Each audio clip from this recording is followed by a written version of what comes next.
तुम अपनी एज से काफी मैच्योर हो। कभी किसी ने तुमसे ये बोला है? अगर हाँ, तो शायद तुमने उस वक्त स्माइल करा होगा, क्योंकि ये एक कॉम्प्लीमेंट लगता है। लेकिन क्या हो अगर मैं तुम्हें बताऊं कि हर बार ये कॉम्प्लीमेंट नहीं होता। कभी कभी ये सिर्फ एक दूसरा तरीका होता है ये कहने का, तुम्हें बचपन जीने का मौका ही नहीं मिला। सोचो, जब दूसरे बच्चे खिलौना चूज कर रहे थे, तब तुम घर का मूड समझने की कोशिश कर रहे थे। जब वो स्कूल के बाद खेलने जाते थे, तुम सोच रहे थे आज घर जाके सब ठीक होगा ना। और धीरे धीरे तुम बच्चे से रिस्पॉन्सिबल बन गए। लोगों को लगा तुम बहुत मैच्योर हो, लेकिन किसी ने ये नहीं पूछा तुम इतनी जल्दी मैच्योर कैसे हो गए। आज की वीडियो उन्हीं लोगों के लिए है, और अगर वीडियो के किसी भी पॉइंट पर तुम्हें लगे ये तो मेरी ही स्टोरी है, तो समझ लेना तुम अकेले नहीं हो।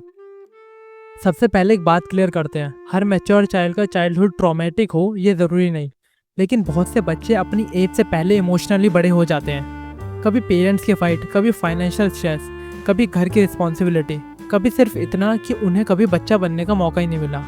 और धीरे धीरे उनका ब्रेन एक डिसीजन लेता है, अगर मुझे सर्वाइव करना है तो मुझे जल्दी बड़ा होना पड़ेगा।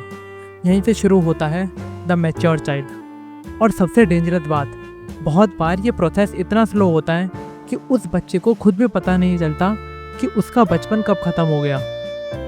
इमेजिन करो, एक 9 साल का बच्चा स्कूल से घर आता है, बैग एक साइड रखता है, लेकिन उसका दिमाग होमवर्क के बारे में सोच ही नहीं रहा। उसका पहला थॉट है पापा घर आ गए होंगे, आज फिर लड़ाई तो नहीं हुई होगी, मम्मी ठीक होगी ना।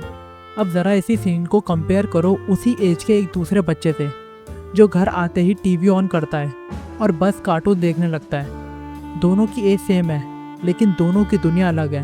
एक बच्चा बचपन जी रहा है और दूसरा सिचुएशन को रीड करना सीख रहा है। उसका ब्रेन हर वक्त अलर्ट रहता है, क्या बोलना है, कब चुप रहना है, कब रूम से निकल जाना है, कब स्माइल करनी है। ये सब वो बिना किसी टीचर के सीख लेता है, और पता भी नहीं चलता कब सर्वाइवल उसकी पर्सनैलिटी बन जाती है। लोग कहते हैं कितना समझदार बच्चा है, लेकिन असल में वो सिर्फ एडजस्ट करना सीख गया होता है। लेकिन सर्वाइवल का एक साइड इफेक्ट भी होता है। जब तुम बचपन से ही हर सिचुएशन को संभालना सीख जाते हो, तो धीरे धीरे तुम दूसरों को तो समझने लगते हो, लेकिन खुद को समझाना भूल जाते हो। और यहाँ से शुरू होती है अगली प्रॉब्लम। कभी ऐसे इंसान से मिलो जो सबका मूड इंस्टेंटली समझ लेता है, कौन अपसेट है, कौन फेक स्माइल कर रहा है, कौन सिर्फ ठीक होने का ड्रामा कर रहा है, सब नोटिस कर लेता है। और शायद तुम खुद भी वैसे ही हो। लेकिन इंटरेस्टिंग बात पता है, जो लोग दूसरों की फीलिंग सबसे जल्दी समझते हैं, कई बार वो अपनी फीलिंग को ही इग्नोर कर देते हैं, क्योंकि बचपन से ही उन्होंने एक पैटर्न सीखा, पहले सब ठीक हो जाए, मेरी बारी बाद में। और ये लाइन धीरे धीरे उनकी आइडेंटिटी बन जाती है। इसलिए अडल्टहुड में वो हर किसी की प्रॉब्लम सॉल्व कर देते हैं, सबके लिए अवेलेबल रहते हैं, सबको इमोशनली सपोर्ट करते हैं। लेकिन जब कोई उनसे पूछता है तू कैसा है, तो वो बस मुस्कुराकर बोलते हैं मैं ठीक हूँ, चाहे वो बिल्कुल ठीक ना हो। और सबसे पेनफुल बात, कई बार उन्हें खुद भी पता नहीं होता कि वो ठीक नहीं है, क्योंकि उन्होंने अपनी इमोशंस को इतने सालों तक दबा कर रखा होता है कि वो उसे पहचानना ही भूल जाते हैं। और शायद इसी वजह से दुनिया उन्हें देखकर बस एक ही बात कहती है, यार तू तो अपनी एज से काफ़ी मैच्योर है। ये सुनने में कॉम्प्लीमेंट लगता है, लेकिन कभी इस लाइन के पीछे छुपा हुआ सवाल सोचा, एक बच्चे को इतनी जल्दी मैच्योर होना क्यों पड़ा? जब कोई 10 या 12 साल के बच्चे को मैच्योर बोलता है, हम उसकी तारीफ कर रहे होते हैं, लेकिन शायद हमें ये पूछना चाहिए उसे बच्चा बनने का मौका भी मिला? उसने कभी बिना टेंशन के जिद की, कभी बिना गिल्ट के गलती की, कभी बिना किसी रिस्पॉन्सिबिलिटी के सिर्फ खेला, या हर वक्त उसे लगता था कि उसे संभल कर रहना चाहिए क्योंकि घर में पहले ही बहुत कुछ चल रहा है? और धीरे धीरे उसने अपनी ज़रूरतें पीछे रखना सीख लिया। लोगों को उसकी मैच्योरिटी दिखी, लेकिन उसके अंदर का वो बच्चा नहीं जो सिर्फ एक नॉर्मल चाइल्डहुड था।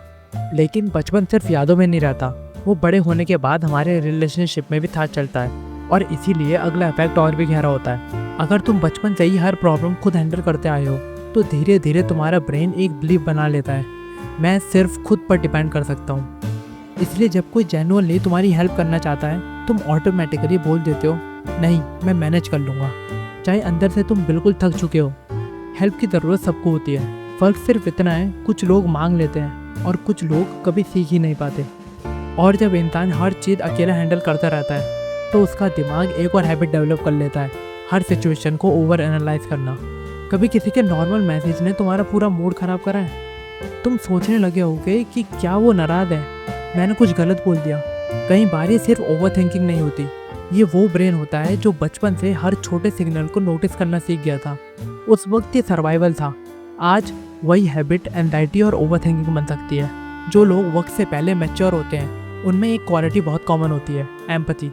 ये दूसरों का दर्द जल्दी समझ लेते हैं, ये प्रॉमिसेस को सीरियसली लेते हैं, ये छोटी बातें याद रखते हैं और जब किसी से प्यार करते हैं तो पूरी ऑनेस्टी से करते हैं। लेकिन याद रखना, एम्पैथी तभी खूबसूरत लगती है जब उसमें तुम खुद भी शामिल हो। हर बार सिर्फ दूसरों को समझना और खुद को इग्नोर करना ये सैक्रिफाइस नहीं, ये धीरे धीरे खुद से दूर होना है।